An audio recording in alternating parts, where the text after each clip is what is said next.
Neverwinter releases a new limited-time campaign for its latest module. Rogue Company goes Miami Vice while taking care of deserters. Amazon may have just announced a publishing deal for Lost Ark. And what happens to Terra and Closers as Inmass closes its doors?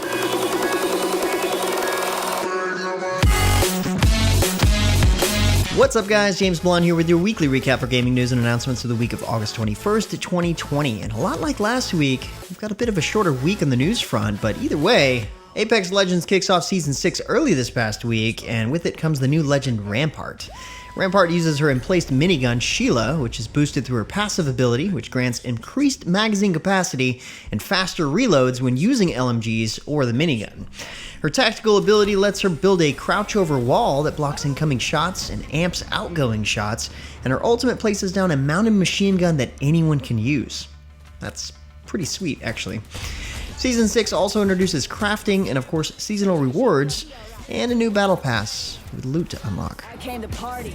And next up in the news, Black Eye Games has released its free prologue story for Gloria Victis, Siege Survival.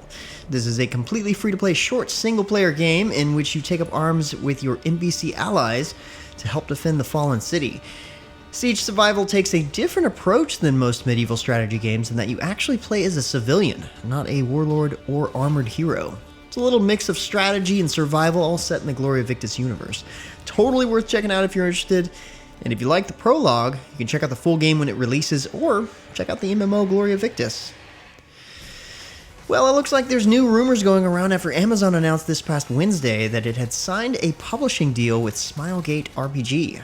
Now, if you're not familiar with that name, you might recognize it as the developer of Crossfire, Tales Runner, and Soulworker, but more importantly, Smilegate is also the developer behind the epic-looking MMORPG Lost Ark, which is currently only available in Korea and Russia. Now, this is an MMO that we've been waiting for a long time without any sign of it coming to the West.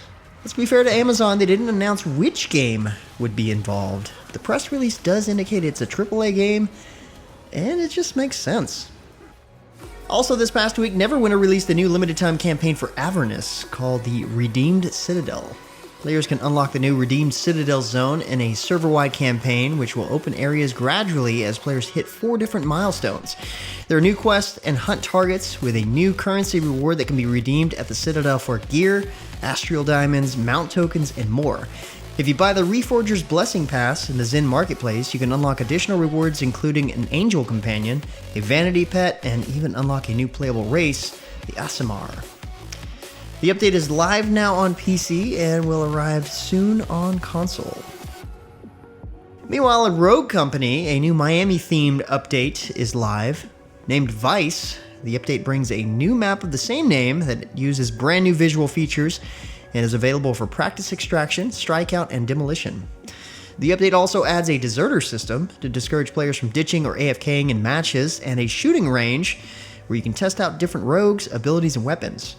The update also makes various quality of life updates, including colorblind and left-hand accessibility, and the ability to undo perk purchases.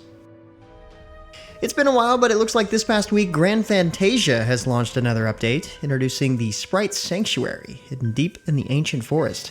Players can fight against Tauros, new world bosses, and gain assistance from sprites on their quest.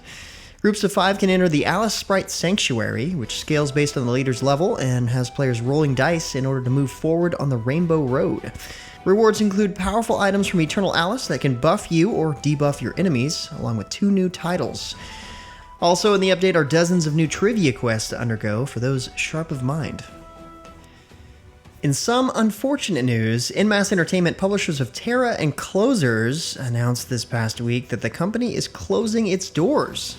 The statement read in part, "It's with a heavy heart that we began the process of discontinuing the business of Masse Entertainment. Our focus in the coming weeks and months will be on our team, helping them to find new opportunities, and on our games, to ensure the seamless transition for you. For those of you who are interested in Terra or Closers, there will be some news in the coming weeks. Rest assured, support for those titles will continue." Masse has announced that Closers will have its publishing taken over by its developer, Nidic, in a few months, but there's still no word just yet on who will be picking up Terra to publish, though Masse promises that it will stay online. Kind of crazy to hear this since we just heard about Terra Battle Arena a few weeks ago. But then again, I was starting to think that that's probably what made them decide to shut their doors. Just kidding. It's nice to hear that Terra and Closers isn't also coming to an end as well. Best of luck to those who are looking for new work from Masse closing down. As we head into the weekend, we want to mention 2 beta tests open this weekend. First up is the Bless Unleashed beta on PS4 that we mentioned last week. You can still grab a key at the link that we've included here in the video and in the description.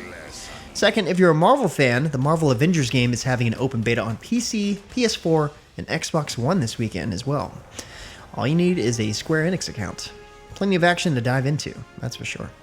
And finally, on that note, let's touch on our new free games this week. The Epic Game Store has 2 games for you to snag to keep for free. Enter the Gungeon, a popular bullet-hell dungeon crawler done in a pixel style, and God's Trigger, a top-down shooter in the style of Hotline Miami with an angel and devil theme. Like always, these games are free to keep so long as you claim them within the week. But either way, guys, with that said, that's about it for all the major news and announcements for this week. Be sure to stay safe and keep your families healthy. Like always, you can find more information on the news topics linked in the description below. Feel free to discuss the news or even more news in the comments below. And don't forget to like, subscribe, wash your hands a bunch, hit that little bell icon to get notifications, and of course, share this video. But until next time, guys, that's going to be it for me. I'm James Blonde. See you out there, gamers.